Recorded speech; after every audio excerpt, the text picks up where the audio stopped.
नमस्कार मेरे प्यारे प्यारे कथा श्रोताओं, मेरा नाम है नमित अग्रवाल और स्वागत है आपका मेरे चैनल कथावाचक में। पिछली कथा में नारायणतक के साथ बहुत ही अद्भुत युद्ध चल रहा था श्री राम जी का और लक्ष्मण जी, हनुमान जी सभी का। और नारायणतक ने एक बाण मारा था लक्ष्मण जी की छाती में, जिससे वे मूर्छित हो गए थे। आइए आगे आज की कथा आरंभ करते हैं। भयभीत बंदर भाग चले और उन्हें विश्वास होने लगा कि अब नहीं बचेंगे, काल आ गया है। उस समय राक्षस रीछों और बंदरों का वेश धारण कर उनको खाने लगे, ऐसे बंदरों ने देखा। उसी क्षण लक्ष्मण जी की मूर्छा टूटी तो देखा कि सेना नाश हो रही है। इतने ही में हनुमान नारायणतक के छल को समझ गए तो वे तत्क्षण आकाश में उछल गए। आकाश में जाकर उन्होंने घोर गर्जन किया तो उसे सुनकर सब राक्षसों का हृदय विदीर्ण हो गया। तब उनकी माया को नष्ट करने के लिए लक्ष्मण जी ने बाण छोड़ा तो अपार कपट के किवाड़ खुल गए। नारायणतक की माया दूर हो गई तो वह बड़े प्रेम से यज्ञशाला में गया और अपनी विजय के लिए उस यज्ञ की सब सामग्री ढूंढने लगा। तब उसने आसुरी यज्ञ प्रारंभ किया और बलिदान के लिए बहुत से पशु एकत्र किए। इतने में संध्या हो गई और थके सैनिक श्री राम जी का स्मरण करते हुए लौट पड़े। उन सैनिकों के साथ लक्ष्मण जी तुरंत श्री राम जी के चरणों में आकर सिर नवाए। तब परिश्रम से शक्ति छीड़ बंदरों को श्री राम जी ने जो अपनी कृपा दृष्टि से देखा तो उनके कष्ट दूर हो गए। तब श्री राम जी ने लक्ष्मण को हृदय से लगा अपने समीप आसन पर बिठाया और कहा कि अंगद तथा हनुमान के समान भाग्यशाली कोई नहीं है। जामवंत, विभीषण, सुग्रीव ये सब प्रसन्नता से रघुनाथ जी के समीप बैठे हैं। लक्ष्मण और विभीषण ने नारायणतक की करनी तथा युद्ध की प्रबलता बहुत प्रकार से वर्णन की। शिवजी के प्रताप से इसका प्रताप बहुत है, मरता नहीं, बड़े दुख दिए हैं। यह वचन सुन रघुनाथ जी मुस्काए और बड़े प्रेम से शिवजी के चरित्र वर्णन करने लगे। हे महात्माओं, तुम सब सुनो, हम और शिवजी अलग नहीं हैं। जो भेद मानते हैं वे अज्ञानी हैं। जो पार्वती सही शिवजी को स्मरण करते हैं वे मेरे बड़े प्यारे हैं। जो शिवजी का भजन करते हैं वे मेरा ही भजन करते हैं। मुझसे शिवजी अधिक हैं। उसके हाथ में धर्म, अर्थ, काम, मोक्ष चारों पदार्थ हैं, जिसके हृदय में शिव पार्वती बसते हैं। जिन शिवजी ने सदा मेरा प्रण निभाया है वे अब भी जय देंगे, इसमें संदेह नहीं। सुख, स्त्री, जीत, ऐश्वर्य ये सब शिवजी के स्मरण करने से प्राप्त हो जाते हैं। बहुत क्या, मेरी भक्ति भी शंकर के अधीन है। यह नारायणतक ऐसा हो गया तो कुछ आश्चर्य नहीं, मुझ पर भी शिवजी का अत्यंत स्नेह है। जीत होगी, मन में धीरज धरो, अभी उपाय पा जाओगे, प्रसन्न रहो। शिवजी की उपासना करने वाले मेरे दास हैं। लक्ष्मण, यह मन में विश्वास रखो। संसार का दुख दूर करने वाला यह हितकारी उपदेश लक्ष्मण और सुग्रीव को रघुनाथ जी ने सुनाया। इस प्रकार पवित्र इतिहास कहते सुनते 2 घड़ी रात्रि व्यतीत हो गई। इतने में वहाँ नारद जी आ पहुँचे, जहाँ श्री राम जी शोभित हो रहे थे। उन्हें देख मुनि ने हृदय में अपने को सनाथ माना और भगवान राम जी भी उन्हें देखकर उठ खड़े हुए। प्रभु ने नारद जी को प्रणाम कर बैठाया, आशीर्वाद पाकर प्रसन्न हुए। नारद जी प्रसन्न होकर बोले, हे नाथ, मैं जिस कार्य से आया हूँ उसे सुनिए। हे कृपा निधान स्वामी, आप अंतर्यामी हैं, तथापि मैं कहता हूँ कि मुझे ब्रह्मा जी ने भेजा है। हे ईश्वर, ब्रह्मा जी की यह प्रार्थना है कि जब तक प्रातः काल न होने पाए तब तक हनुमान जी कपिराज सुग्रीव के पुत्र को यहाँ बुला लाएं। हे भगवान, यह जानिए कि वह सर्वदा आपके नाम को जप रहा है। हे कृपा निधान, आप ब्रह्मा जी के वरदान की पूर्ति के लिए उसको यहाँ लाइए। हे नाथ, दधिबल नामक एक आपका भक्त है, जिसके हाथ से नारायणतक मारा जाएगा। हे नाथ, इस दुष्ट को आपने बहुत खिलाया, जिससे युद्ध को देख देवताओं ने बड़ा दुख पाया। अतः हे श्री रामचंद्र जी, अब वही कीजिए कि जिसमें प्रातःकाल होते ही बिना परिश्रम के ही शत्रु मर जाए। इसलिए दधिबल को बुलाकर आप उसका नारायणतक से शीघ्र सामना करवाइए। ऐसी श्रेष्ठ वाणी बोलकर विनय पूर्वक प्रभु को सिर नवा और उनकी शोभा को हृदय में धारण कर जब नारद जी ब्रह्मलोक चले गए तब श्री राम जी ने हनुमान जी की ओर देखा और कहा, हे तात, समुद्र के मध्य में जो धौलगिरी पर्वत है तत्क्षण तुम वहाँ जाओ। दधिबल वहाँ ध्यान लगाकर बहुत दिनों से तपस्या कर रहा है। वह तप के प्रभाव से बड़ा तेजस्वी हो गया है। अतः हे तात, तुम उसके निकट जाओ और अपनी बुद्धिमत्ता से उसके मन को प्रसन्न करके उसे शीघ्र यहाँ बुला लाओ। तब श्री राम जी की आज्ञा पाकर हनुमान जी प्रसन्न उनके चरणों में प्रणाम करके चले। फिर तो बल के धाम वायुपुत्र हनुमान 3.5 घड़ी में उस स्थान में पहुंच गए। देखा तो दधिबल सूर्य के समान तेजस्वी प्रतीत हो रहा था। वहाँ एक मंदिर था। हनुमान जी उस मंदिर के पास ही खड़े हो गए और 2 घड़ी तक वैसे ही खड़े खड़े राम राम कहते रहे। फिर सोचने लगे कि प्रातःकाल होते ही उधर युद्ध होने लगेगा, इधर इनका मन भगवान के चरणों में रत है। तब एक क्षण भर में हनुमान ने मन में विचार किया कि श्री राम जी के पास किस प्रकार ले चलूं। यदि मैं इसे घर सहित उठा ले चलूं तो भक्त स्नेही भगवान की ऐसी आज्ञा नहीं है। विद्वजनों के मुकुटमणि हनुमान जी अत्यंत लज्जित हो दधिबल को जगाने के अनेक उपाय किए। क्योंकि दधिबल का ध्यान अचल था, यह मानकर हनुमान जी अपनी चतुरता को त्याग कर भगवान का भजन करने लगे। हनुमान जी को वहाँ 1 घड़ी और व्यतीत हो गया। इतने में भगवान की प्रेरणा से दधिबल लघु शंका करने उठा तो एक बड़े योद्धा को देखा। तब हनुमान जी ने कहा, जय श्री राम। यह सुनकर दधिबल ने अपनी आंखें खोल दी। हनुमान ने दधिबल को हृदय से लगा लिया और दोनों ने अपनी कुशलता कही। हनुमान ने कहा, हे भाई सुनो, क्या तुम त्रिलोक रक्षक भगवान का दर्शन करने चलोगे? हनुमान जी के शुभ वचन को सुनकर दधिबल तुरंत ही उनके साथ भगवान के पास चल पड़ा। वहां पहुंच दधिबल ने प्रेम सहित चरण पकड़कर कृपा के धाम भगवान का दर्शन किया।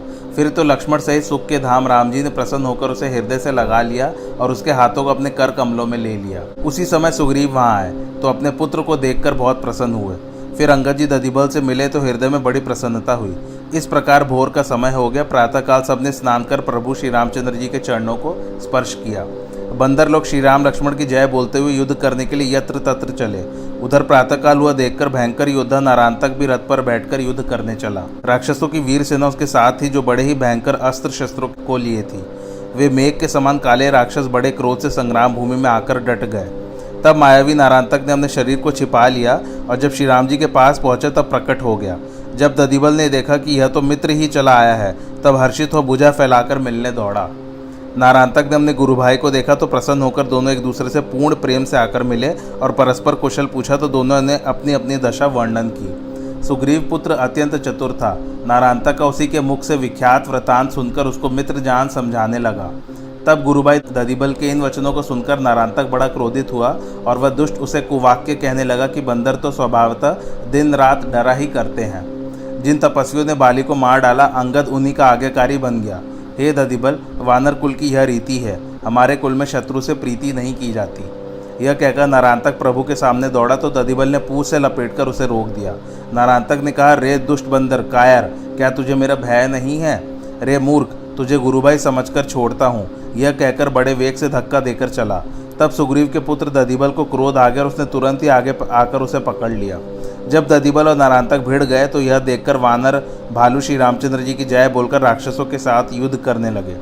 2 घड़ी तक दोनों घोर युद्ध करते रहे। फिर नारायणतक अदृश्य हो गया।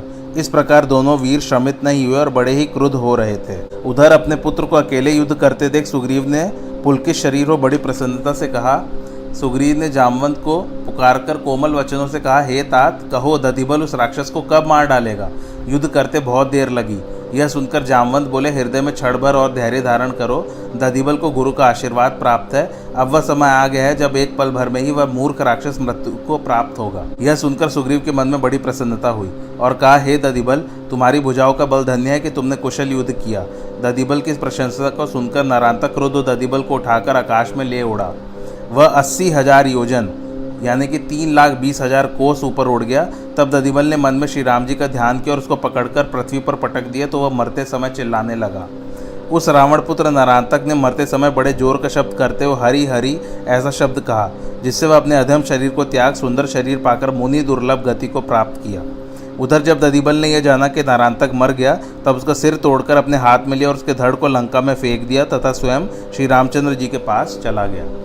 इधर देवादिदेव श्री रामचंद्र जी जब अपने श्रेष्ठ आसन पर विराजमान एवं शोभित हुए तो प्रभु के चरणों के अभिलाषी समस्त वानर लोग भी यथास्थान आकर बैठ गए। तब बड़ा भारी शत्रु मरा। इसकी प्रसन्नता देखकर दीनों पर दया करने वाले कृपालु श्री रामचंद्र जी ने कहा, शिवजी का यश गाओ। इस प्रकार समस्त बंदर भालू सुख की उमंग में शिव पार्वती की विमल कीर्ति को गाते और क्षण भर में श्री रामचंद्र जी के चरणों में मन लगा उनकी शोभा को देखते रहे। इस प्रकार के आनंद से वह अर्धरात्रि व्यतीत हो गई। उधर जब अर्धरात्रि के समय रावण जागा तो उसे कोई मंत्री कुछ अच्छी शिक्षा देने लगे, किंतु वह शिक्षा उस उग्र बुद्धि वाले को अच्छी न लगी और सारे मंत्री थक गए। रावण के मन में तो कुछ और ही बैठा था, उसे कौन मिटा सकता है जो उसके हृदय में ब्रह्मा ने बसा दिया है। वह प्रभु के विरोध से ही कल्याण चाहता था क्योंकि अज्ञानी हो गया था। वहाँ जब एक दूत के मुख से रावण ने नारायणता के नाश को सुना तो एकम यानी कि प्रतिपदा के दिन अपनी विशाल सेना को ले निशंक होकर श्री रामचंद्र जी से युद्ध करने की चढ़ाई कर दी। जब रात्रि व्यतीत हुई तो प्रातःकाल होने पर रीछ और वानर चारों द्वारों पर आ लगे। रावण ने राक्षसों को बुलाकर कहा, युद्ध में सामने जाने पर जिसका मन विचलित होता हो, अच्छा है कि वह अभी से भाग जाए, नहीं तो युद्ध के समय भागने पर भलाई नहीं होगी। मैंने अपने भुजबल से बैर बढ़ाया, जो शत्रु चढ़कर आया तो उसे मैं उत्तर दूंगा। ऐसा कहकर रावण ने हवा की भांति चलने वाला रथ सजाया। उस समय युद्ध के सब बाजे बजने लगे। उसके साथ में अतुलित बलवीर सैनिक चले। राक्षसों की अपार चतुरंगड़ी सेना चारों ओर से चली। अनेक भांति के वाहन, रथ और यान थे। उनमें रंग बिरंगे पताके और ध्वजा लगाए गए थे। मदमत हाथियों का समूह चला। अनेक वर्ण के वीर दैत्य लड़ाई के मैदान में गए, जो युद्ध वीर थे और संपूर्ण माया को जानते थे। वह सेना अति विचित्र शोभायमान थी। सेना के चलते ही दिग्गज डोलने लगे, समुद्र क्षोभित हो गए और पहाड़ डगमगाने लगे। इतनी धूल उठी कि उससे सूर्य छिप गए, पृथ्वी अकुला गई। ढोल आदि अनेकों बाजों ऐसे घोर शब्दों से बजे जैसे प्रलय काल के बादल गरजते हों। दशानन ने योद्धाओं से कहा कि तुम लोग भालुओं और कपियों के समूह का नाश करो और मैं दोनों भाई राम लक्ष्मण का संहार करूंगा। ऐसा क्या उसने अपनी सेना को आगे बढ़ाया। जब ये समाचार सब वानरों ने पाया तो श्री रामचंद्र जी की दुहाई दे राक्षसों की ओर दौड़े। श्रेष्ठ बालू और बंदर काल की भांति राक्षसों को मारने दौड़े। वे वानर नख, दांतों, पर्वत और पेड़ों को अपना आयुध बनाए थे। वे बली और शंकाहीन हैं। दोनों ओर से सैनिक जय जयकार करके अपनी अपनी जोड़ी से भिड़ गए। वानर भालू श्री राम जी का बखान करते हैं और उधर राक्षस रावण की बड़ाई करते हैं। भक्त विभीषण रावण को रथ पर और राम जी को जमीन पर देखकर अधीर हो गए। अधिक प्रेम के कारण उनके हृदय में संदेह हुआ। फिर श्री रामचंद्र जी के चरणों की वंदना कर वे स्नेहपूर्वक बोले, हे नाथ, न तो आपके पास रथ है, न पैर में जूता है, फिर आप बलवान शत्रु को कैसे परास्त करेंगे। श्री राम जी ने कहा, हे सखा सुनो, जिस रथ से जीत होती है वह रथ और ही है। उस रथ में शूरता और धीरता के पहिए हैं, सत्य तथा शीलता की दृढ़ ध्वजा और पताका है, बल, ज्ञान, दम, परोपकार 4 घोड़े हैं जो क्षमा, दया, समता की रस्सी से जुटे हुए हैं, और भगवान का भजन ही सुजान सारथी है। वैराग्य ढाल है, संतोष तलवार की जगह पर है, दान परशु है, बुद्धि प्रचंड शक्ति है और उत्तम ज्ञान कठिन धनुष है। संयम और नियम ही नाना प्रकार के बाण हैं। निर्मल और अचल मन तरकश है। ब्राह्मण और गुरु की पूजा करना अभेद कवच है। इसके समान विजय की दूसरी युक्ति नहीं है। हे सखा, ऐसा धर्ममय रथ जिसके पास हो वह कहीं भी शत्रु से हार नहीं सकता। हे बुद्धिमान सखा, हृदय में धैर्य रखकर सुनो, ऐसा धर्ममय रथ जिसके पास हो वह महाघोर संसार रूपी शत्रु को परास्त कर सकता है। प्रभु की ऐसी वाणी सुनकर विभीषण ने प्रेम पूर्वक भगवान के कमलवत चरणों को पकड़ लिया और समझा कि सुख के समूह श्री राम जी ने मुझे इसी बहाने से उपदेश दिया है। उधर रावण ललकारते और इधर उधर अंगद हनुमान ललकारते हैं। राक्षस और वानर रीछ अपने अपने स्वामी की दुहाई देकर लड़ने लगे। दोनों ओर के योद्धा लड़ाई के रस में डूबे हुए थे, लेकिन बंदर तो श्री राम जी के बल से विजयोन्मुख थे।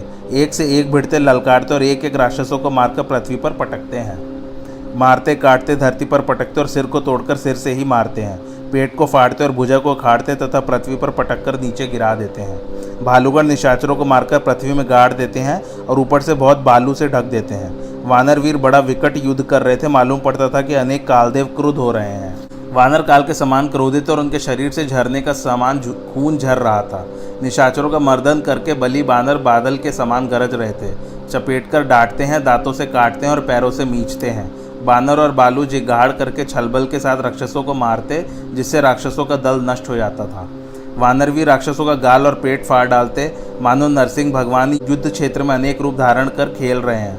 मारो, पकड़ो, काटो, पछाड़ो की कठोर ध्वनि आकाश और पृथ्वी पर गूंज रही थी और सब राम जी की जय मानते थे।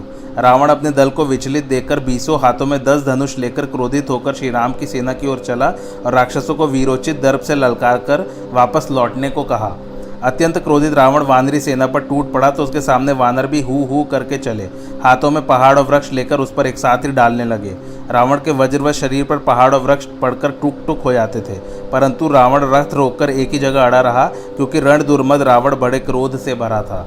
रावण वानर योद्धाओं को झपटकर क्रोधवंत होकर मर्दन करने लगा। बहुत से भालू और वानर भाग गए और हे हनुमान, हे अंगद, बचाओ की ध्वनि करने लगे।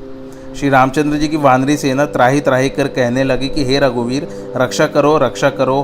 हे प्रभु, यह दुष्ट काल की भांति हमें खा रहा है। जब उसने देखा कि सब बंदर भाग रहे हैं तो 10 धनुष पर बाढ़ चढ़ाए। रावण ने धनुष पर बाढ़ चढ़ाकर छोड़ना शुरू किया। वे तीर वानरी सेना को ऐसे लगते मानो सर्प उड़ उड़ कर लग रहे हैं। पृथ्वी, आकाश, दिशाएं और कोड सब जगह बाढ़ ही बाढ़ दृष्टि में आता था। वानर भागने लगे। वानरी सेना में कोलाहल मच गया। भालू आतुर होकर कहते हैं, हे करुणा सिंधु आरत बंधु श्री रामचंद्र जी, सेवकों की रक्षा कीजिए। तब लक्ष्मण जी वानरी सेना को विचलित देखकर हाथ में धनुष लेकर और कमर में तरकस बांधकर श्री रामचंद्र जी के चरणों में नमस्कार कर कुपित हो चले। लक्ष्मण जी ने कहा, अरे दुष्ट, वानर और भालुओं को क्या मारता है? तेरा दुश्मन मैं हूँ, मेरी तरफ देख। रावण ने कहा, रे मेरे पुत्र को मारने वाले, मैं तेरी ही खोज में था। आज तुझको मारकर छाती शीतल करूंगा। ऐसा कहकर उसने एक प्रचंड बाढ़ छोड़ा, परंतु लक्ष्मण जी ने एक ही बाढ़ से उसके सैकड़ों टुकड़े कर डाले। रावण ने करोड़ों बाढ़ चलाए, जिन्हें श्री लक्ष्मण जी ने तिल के समान काट काट कर गिरा दिए। फिर लक्ष्मण जी ने बाढ़ छोड़ना प्रारंभ किया और रावण का रथ तोड़कर उसके सारथी को मार डाला। तदंतर उन्होंने रावण के प्रत्येक सिर में 100-100 बाढ़ मारे। फिर 100 बाढ़ हृदय में मारा। इससे रावण को मूर्छा आ गई और वह बेखबर होकर धरती पर गिर गया। थोड़ी देर के बाद उसकी मूर्छा टूटी तो उसने ब्रह्मा जी की दी हुई सांगी को चला दिया। आज की कथा यही समाप्त होती है।